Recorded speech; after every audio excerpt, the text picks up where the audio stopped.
बंगाल की खाड़ी में ज्यादा साइक्लोन क्यों आते हैं?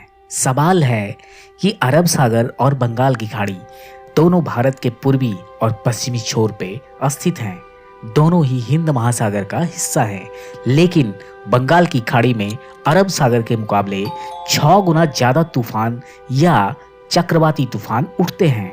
तो इसकी वजह क्या है? तो आइए जानते हैं आज की इस वीडियो में। सबसे पहले साइक्लोन है क्या? साइक्लोन पश्चिमी प्रशांत महासागर और बंगाल की खाड़ी के आसपास उठने वाला चक्रवाती तूफान है। साइक्लोन समंदर में उस जगह से उठता है जहां पर तापमान अन्य जगहों के मुकाबले ज्यादा होता है। अब एक और सवाल है कि ये बनता कैसे है?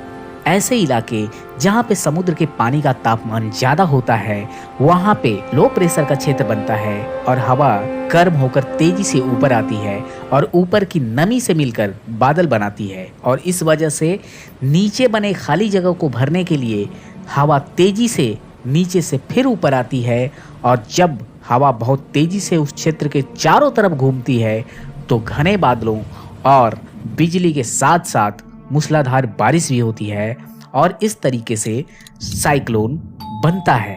आंकड़ों के हिसाब से देखा जाए तो 1891 से लेकर 2000 के बीच कुल 48 ट्रॉपिकल स्टॉर्म अरब सागर में बने हैं, जबकि बंगाल की खाड़ी में इतने ही सालों में 308 साइक्लोन आए हैं। अब सवाल है कि दोनों ही हिंद महासागर के हिस्से हैं। अरब सागर और बंगाल की खाड़ी दोनों ही समुद्र हैं, लेकिन बंगाल की खाड़ी में ज्यादा साइक्लोन क्यों आते हैं? तो इसकी वजह यह है कि बंगाल की खाड़ी अरब सागर के मुकाबले ज्यादा गर्म है। इस कारण यहाँ पे बनने वाले लो प्रेशर के क्षेत्र को तूफान में बदलने के लिए पर्याप्त मदद मिलती है, और हवा के बहाव के लिए भी बंगाल की खाड़ी सबसे उपयुक्त है। इस कारण तूफान यहाँ पे विकराल रूप लेते हैं, साइक्लोन सुपर साइक्लोन में कन्वर्ट होता है और ज्यादा तबाही मचाता है। हालांकि हाल के समय में अरब सागर में भी तूफान उठ रहे हैं और मौसमी गतिविधियां तेजी से बदल रही है। वैज्ञानिकों का कहना है कि ग्लोबल वार्मिंग के कारण अरब सागर के तापमान में भी बढ़ोतरी हो रही है। इस वजह से पहले के मुकाबले अब वहां ज्यादा तूफान बन रहे हैं। भारत में दोनों समुद्रों से बनने वाले तूफानों की संख्या के पीछे हिंद महासागर के तापमान में वृद्धि इसी को मुख्य वजह माना जाता है।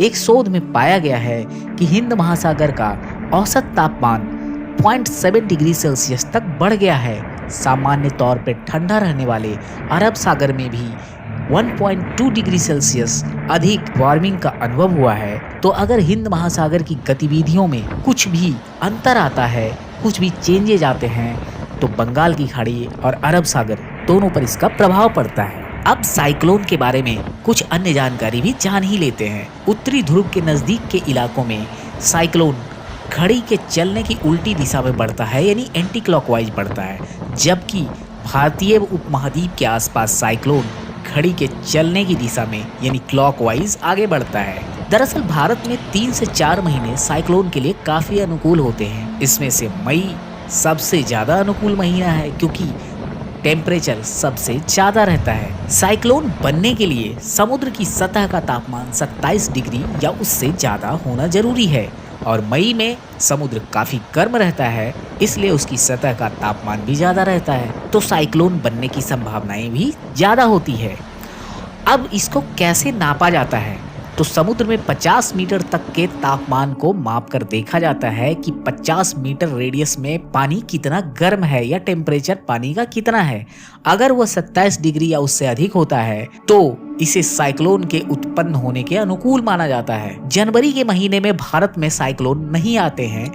इसकी वजह यह है कि समुद्र की सतह का तापमान काफी कम होता है, क्योंकि यहाँ पे ठंड का मौसम होता है। तापमान कम रहने की वजह से साइक्लोन की संभावना नहीं होती है। साइक्लोन का सामना करने के मामले में भारत दुनिया में चौथे स्थान पे है। तो साइक्लोन की उत्पत्ति के लिए एक ही कारक जिम्मेदार है, और वो है गर्मी और तापमान का बढ़ना। समुद्र की सतह का तापमान बढ़ता है, इसलिए यहाँ पे साइक्लोन बनते हैं। और बंगाल की खाड़ी का तापमान अरब सागर की अपेक्षा ज़्यादा है, इसलिए बंगाल की खाड़ी में ज़्यादा साइक्लोन बनते हैं और वो ज़्यादा तबाही मचाते हैं। तो दोस्तों, ये जानकारी कैसी लगी? अगर अच्छी लगी तो प्लीज लाइक करें, शेयर करें, सब्सक्राइब करें। धन्यवाद।